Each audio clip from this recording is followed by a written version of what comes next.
अगली कड़ी में आप देखेंगे कि जैसे ही जीनिया की तबीयत थोड़ी ठीक होती है, उसके दिल में नफरत पहले से भी ज्यादा बढ़ जाती है। वह गुस्से में सीरत पर चीखते हुए कहती है, मैं शहरम और फरियाल को एक साथ खुश नहीं देख सकती। अगर शहरम मेरा नहीं हो सकता तो मैं उसकी जिंदगी तबाह कर दूंगी। सीरत उसे समझाने की कोशिश करती है और कहती है, बेटा अब सब खत्म हो चुका है, अपनी जिंदगी में आगे बढ़ो और उन्हें सुकून से जीने दो। लेकिन जीनिया की आंखों में बदले की आग साफ नजर आ रही होती है। वह किसी की बात सुनने को तैयार नहीं होती। उसी वक्त वह अपना फोन उठाती है और शहरम के दुश्मन दानिश को कॉल करके बुलाती है। दानिश के आते ही जीनिया ठंडी आवाज में कहती है, मैं चाहती हूं कि फरियाल हमेशा के लिए रास्ते से हट जाए और ये काम तुम करोगे। दानिश हैरानी से उसकी तरफ देखता है, लेकिन जीनिया के चेहरे पर डरावनी मुस्कान होती है। दूसरी तरफ शहरम की हालत भी लगातार खराब होती जा रही होती है। वह अंदर ही अंदर बहुत ज्यादा तनाव में जी रहा होता है।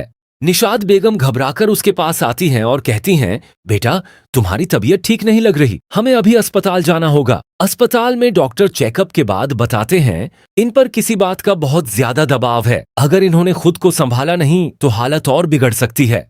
यह सुनकर निशाद बेगम की आंखें भर आती हैं। वह शहरम का हाथ पकड़कर कहती हैं, उस लड़की जीनिया को भूल जाओ बेटा, उसने हमें सिर्फ दर्द दिया है।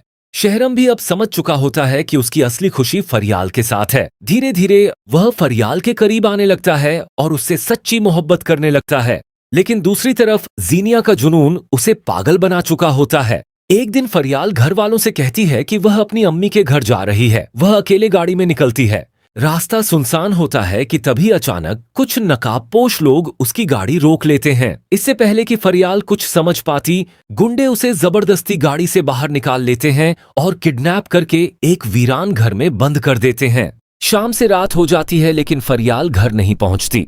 शांजे बार बार उसे कॉल करती है, लेकिन उसका फोन बंद आता है। डरते हुए वह शहरम के पास जाती है और कहती है, भाई भाभी अभी तक घर नहीं पहुंची। ये सुनते ही शहरम के होश उड़ जाते हैं। वह तुरंत गाड़ी लेकर फरियाल की मां के घर पहुंचता है, लेकिन वहां जाकर पता चलता है कि फरियाल तो वहां आई ही नहीं थी। अब शहरम समझ जाता है कि कुछ बहुत गलत हुआ है। वह तुरंत फरियाल के मोबाइल की लोकेशन निकलवाता है और तेज रफ्तार से उस जगह की तरफ निकल पड़ता है। वहां पहुंचते ही वह दरवाजा तोड़कर अंदर घुसता है। फरियाल डरी हुई एक कमरे में बंद होती है। शहरम गुस्से में गुंडों की बुरी तरह पिटाई करता है और उनका कॉलर पकड़कर पूछता है, किसने भेजा तुम्हें? डर के मारे गुंडे सच बता देते हैं, यह सब जीनिया के कहने पर हुआ है। यह सुनते ही शहरम का गुस्सा 7वें आसमान पर पहुंच जाता है। वह फरियाल को अपने साथ लेकर सीधा जीनिया के घर पहुंचता है। जैसे ही जीनिया सामने आती है, शहरम उसे जोरदार थप्पड़ मारता है और कहता है, तुमने मोहब्बत नहीं पागलपन किया है। तभी पीछे से पुलिस भी पहुंच जाती है, क्योंकि शहरम रास्ते में ही उन्हें खबर कर चुका होता है। पुलिस जीनिया को किडनैपिंग के जुर्म में गिरफ्तार कर लेती है। जाते जाते भी जीनिया चीख रही होती है कि शहरम सिर्फ मेरा है। घर वापस आकर शहरम फरियाल का हाथ पकड़कर रोते हुए कहता है, अगर आज तुम्हें कुछ हो जाता तो मैं खुद को कभी माफ नहीं कर पाता। फरियाल भी उसे गले लगाकर रोने लगती है। दोनों आखिरकार सुकून महसूस करते हैं। कुछ दिन बाद अचानक फरियाल की तबीयत खराब हो जाती है।